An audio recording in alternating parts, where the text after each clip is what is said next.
অন্যের ঘাড়ে দোষ চাপানোর জন্য রাত্রিবেলা লুকিয়ে তাদের নিজেদের দলের অফিসে নিজেরা কেউ একজন আগুন ধরিয়ে দিয়েছে।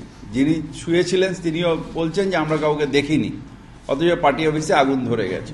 সেখানে ধস্তাধস্তি হয়েছে, নিশ্চিতভাবে উনি ঢুকে গেছেন সেই অঞ্চলে এবং তারপর ধস্তাধস্তি হয়েছে। যেভাবে দেখা যাচ্ছে যে উনি শুয়ে আছেন একটা বেসরকারি নার্সিংহোমে, ঘটনাটা অতটা সিরিয়াস নয়, কিন্তু একটা ধস্তাধস্তি হয়েছে।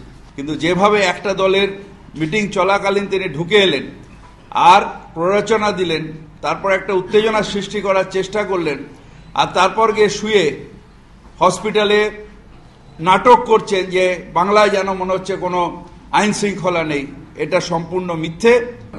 নাহলে প্রায় 3-4 হাজার লোক ছিল, যদি সবাই মিলে করতো তাহলে তো হসপিটালেই যেতে পারত না। নাহলে যদি 4 হাজার মানুষ যদি সত্যি সত্যি লাফিয়ে পড়তো তাহলে তো হসপিটালে যেত না।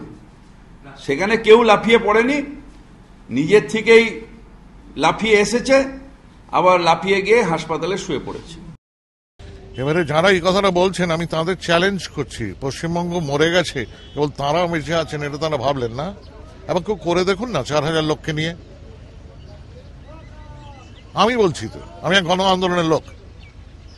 আমি না থাকলে মমতা কোথায় থাকতেন? কলকাতা শহরে মহাশ্বেতার আমি না থাকলে, সিঙ্গুর নন্দীগ্রাম লালগড় না থাকলে মমতা সিএম হতেন?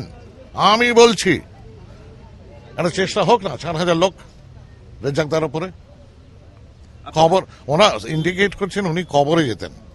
রেজ্জাকদার যখন দাফন হবে তখন দাফন হবে, কিন্তু এইরকম কথা যদি কেউ সিরিয়াসলি বলেন এবং ভাবেন, আমি তাকে চ্যালেঞ্জ করছি তিনি টেলিভিশনে আমার সঙ্গে বিতর্কে আসুন।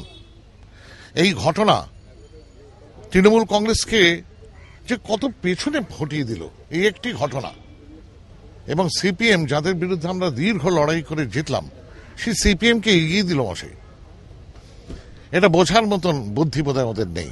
4 হাজার লোক যদি ঝাঁপিয়ে পড়তো তাহলে উনি হাসপাতালে যেতেন না। এই কথাটা ববি হাকিম, এবারে এও বলছি যে উনি হাজি সম্পর্কে বলছেন,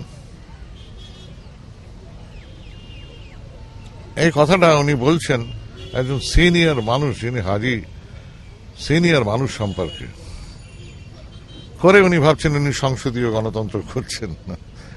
আর ভায়োলেন্সের দোষটা সবসময় মাওবাদীদের হয়। উনি যা বলছেন এটাই ভায়োলেন্স।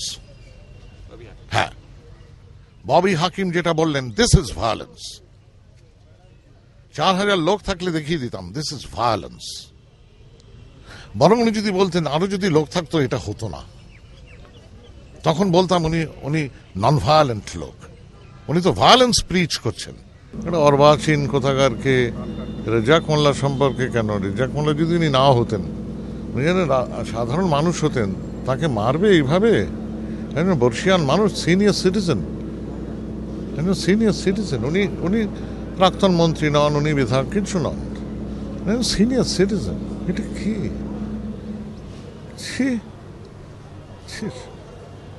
রেজ্জাক দা আমাদের খুব কাছের লোক। ববি হাকিম যদি গণ আন্দোলন করে থাকে, যেটা করেনি, ও কিছু করেনি, তাবেদারি ছাড়া এরা কেউ কিছু জানে না। গণ আন্দোলন যারা আমরা করেছি তখন সব তৃণমূল করেনি, আন্দোলন করেছি। রেজ্জাক দা তখন আন্দোলনের জন্য কি করেছিলেন সেটা আমি অন্তত ভুলবো না, এবং আমার আরো কোনো কমরেড কোনোদিন ভুলবে না। এমনই ওর সরকারের বিরুদ্ধে গিয়ে কাজ করেছেন, উনি সাহায্য করেছিলেন আন্দোলনকে নানানভাবে, সেগুলো উনি জেনে বুঝেই করেছেন। আর তারপর সেই পরিবর্তন সরকার এসে এই কাণ্ড ঘটছে। কার সঙ্গে? অফ অল পার্সনস রেজ্জাক মোল্লার সঙ্গে। চমৎকার।